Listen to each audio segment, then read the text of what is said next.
अब बात करेंगे इनके करियर और सक्सेस के बारे में। करियर की बात करें तो सी नाम वाले लोग फोकस और एम्बिशंस होते हैं। ये लोग अपने गोल्स के पीछे फुल डेडिकेशन के साथ लगे रहते हैं। बिजनेस हो, आर्ट हो या मीडिया, ये हर जगह अपना नाम छोड़ जाते हैं। इनके पास एक नेचर, लीडरशिप, डिसीजन पावर होती है जो कि इन्हें सक्सेसफुल बनाती है।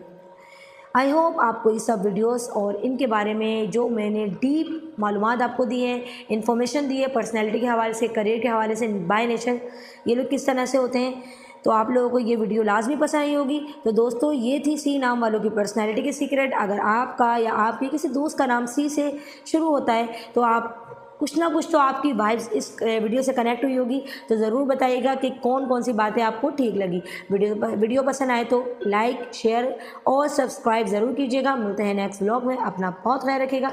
एक नए लेटर के साथ मिलते हैं। बाय, टेक केयर, अल्लाह हाफिज़।